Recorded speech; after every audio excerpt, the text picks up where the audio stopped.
आइए जानते हैं झारखंड की 25 बड़ी खबरों को सिर्फ 10 मिनट में। पर अभी तक आप इस वीडियो को लाइक नहीं किए हैं तो कर दें और इस चैनल को सब्सक्राइब कर लें। इंडिया भर से साउथ अफ्रीका कोहली के शतक से भारत की 17 रनों से जीत। रांची में खेले गए पहले वनडे में भारत ने दक्षिण अफ्रीका को 17 रनों से हराकर सीरीज में 1 की बढ़त बना ली। भारत ने पहले बल्लेबाजी करते हुए 50 ओवर में 8 विकेट पर 349 रन बनाए। जवाब में अफ्रीकी टीम 49.2 ओवर में 332 रन ही बना सकी। विराट कोहली को उनके शानदार शतक के लिए प्लेयर ऑफ द मैच चुना गया। भारत की पारी। रोहित शर्मा 57 और विराट कोहली 135 ने दूसरे विकेट के लिए 136 रनों की साझेदारी की। कोहली ने 52वां वनडे शतक लगाकर नया विश्व रिकॉर्ड बनाया। कप्तान केएल राहुल ने 60 रन और जडेजा ने 23 रनों का योगदान दिया। दक्षिण अफ्रीका की पारी। शुरुआत खराब रही और टीम ने 11 रन पर 3 विकेट खो दिए। इसके बाद ब्रीड्स के 72 जानसेन 70 और कॉर्बिन बॉश 67 ने मुकाबला जमाने की कोशिश की, लेकिन टीम लक्ष्य से दूर रह गई। भारतीय गेंदबाजी। कुलदीप यादव ने 4 विकेट, हर्षित राणा ने 3 और अर्शदीप सिंह ने 2 विकेट हासिल किए। रांची ओडीआई में सुरक्षा चूक, विराट कोहली के पास पहुंचा युवक, तुरंत पुलिस के हवाले। रांची के जेएससीए इंटरनेशनल स्टेडियम में भारत दक्षिण अफ्रीका वनडे के दौरान उस समय हलचल मच गई जब दर्शक दीर्घा से एक युवक अचानक सुरक्षा घेरा तोड़कर मैदान में घुस आया। युवक सीधा विराट कोहली के पास पहुंचा और उनके पैर छूने की कोशिश की। मौके पर तैनात सुरक्षा कर्मियों ने तुरंत उसे पकड़कर मैदान से बाहर ले जाकर पुलिस को सौंप दिया। घटना के दौरान विराट ने शांत रहते हुए सुरक्षा कर्मियों को इशारा कर स्थिति संभालने में मदद की। इस सुरक्षा चूक ने स्टेडियम की व्यवस्थाओं पर सवाल खड़े कर दिए हैं। जेएससीए प्रबंधन ने मामले की गंभीरता को स्वीकारते हुए सुरक्षा की समीक्षा करने की बात कही है। पुलिस युवक से पूछताछ कर रही है, जो कोहली का बड़ा प्रशंसक बताया जा रहा है।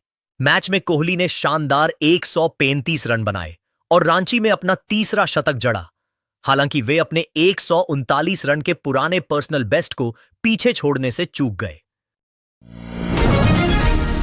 रांची में वनडे का जश्न। जेएससीए स्टेडियम में भारत दक्षिण अफ्रीका मैच पर फैंस की जबरदस्त भीड़।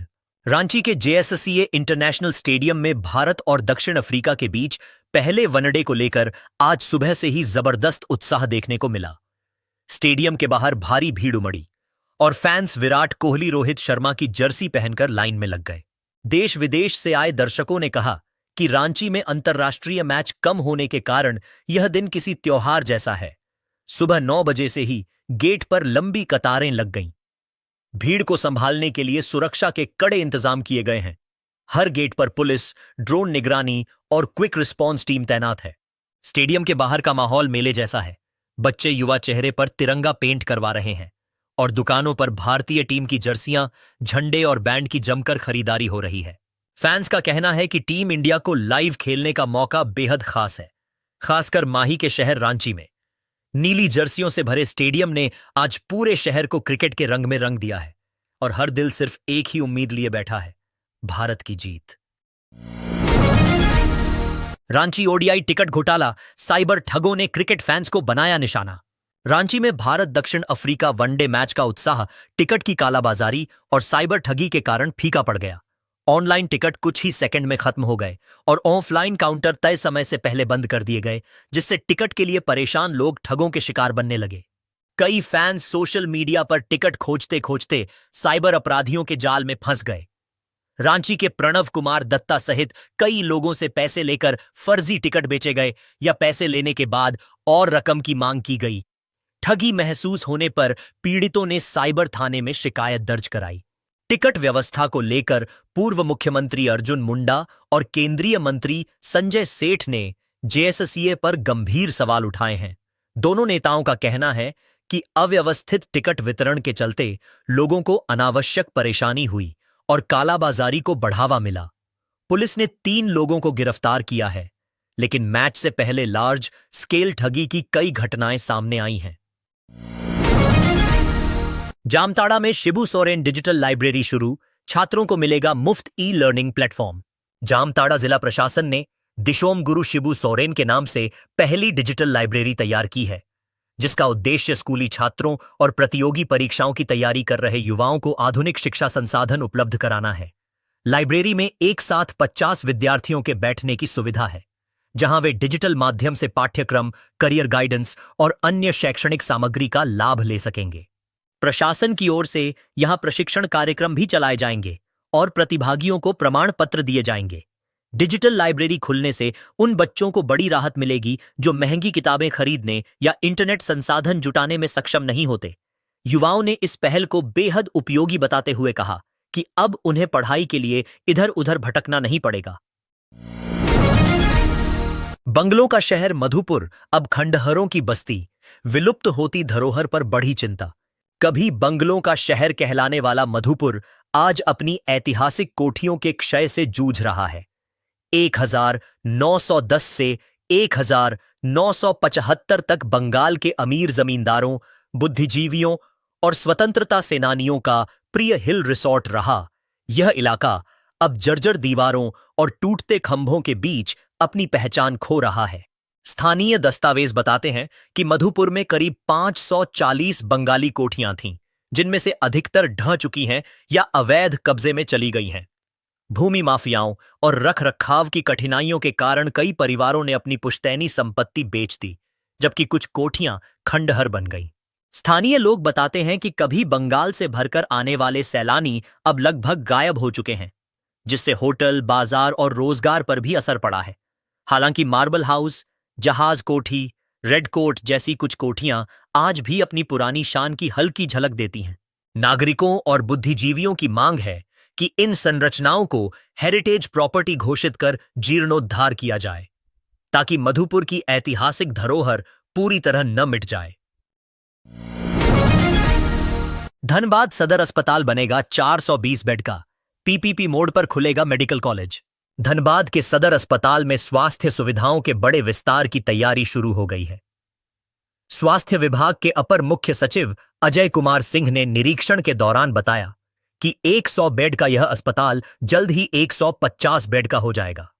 इसके अलावा अस्पताल परिसर में पीपीपी मोड़ पर मेडिकल कॉलेज स्थापित किया जाएगा, जिसे केंद्र सरकार से मंजूरी मिल चुकी है और राज्य सरकार की स्वीकृति प्रक्रिया जारी है।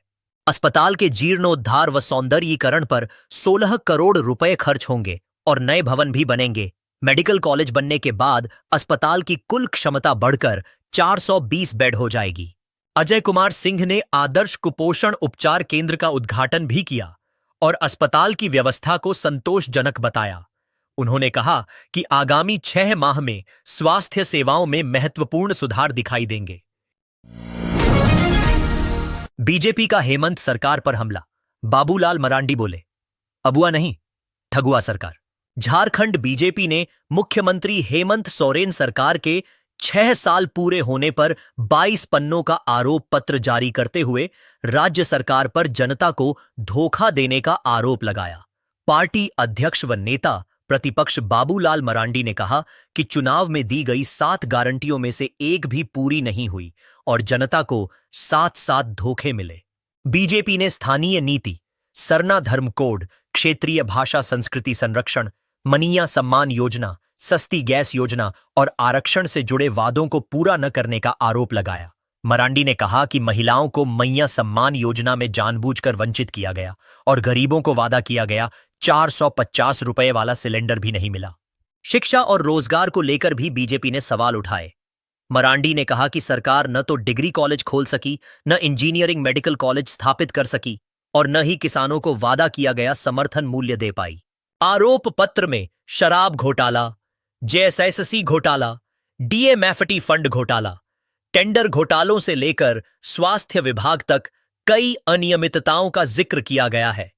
मरांडी ने दावा किया कि इस सरकार में आदिवासी समुदाय सबसे ज्यादा प्रभावित हुआ है और आदिवासी महिलाओं के खिलाफ अपराध बढ़े हैं। जेएमएम का हमला, एलबी सिंह से बाबूलाल मरांडी के रिश्तों पर ईडी से पारदर्शी जांच की मांग। झारखंड मुक्ति मोर्चा ने बीजेपी नेता प्रतिपक्ष बाबूलाल मरांडी और कोयला कारोबारी एलबी सिंह के बीच संबंधों का हवाला देते हुए ईडी से निष्पक्ष जांच की मांग की है। पार्टी के महासचिव सुप्रियो भट्टाचार्य ने आरोप लगाया कि धनबाद में 20 से 22 नवंबर तक ईडी की कार्रवाई के बावजूद एलबी सिंह की गिरफ्तारी नहीं हुई, क्योंकि बरामद डायरी में हर माह बीएलएम नाम से बड़ी रकम दर्ज थी। सुप्रियो ने कहा कि हेमंत सोरेन के घर पर ईडी ने तत्काल कार्रवाई की, लेकिन एलबी सिंह के मामले में देरी, कुत्तों से हमला, बंद दरवाजा और इलेक्ट्रॉनिक दस्तावेज डिलीट होने जैसी बातें सवाल खड़े करती हैं। उन्होंने आरोप लगाया कि बाबूलाल मरांडी के संबंध होने के कारण कार्रवाई रुकी रही। उन्होंने फेस टाइम कॉल से जुड़े मरांडी के आरोपों पर भी सबूत मांगते हुए कहा कि ईडी को स्पष्ट करना चाहिए कि यह मामला दब क्यों गया। सुप्रियो ने भाजपा पर माफियाओं को संरक्षण देने का आरोप लगाते हुए कहा कि सरकार जनता के आशीर्वाद से काम कर रही है, जबकि बीजेपी के पास सिर्फ आरोप पत्र है।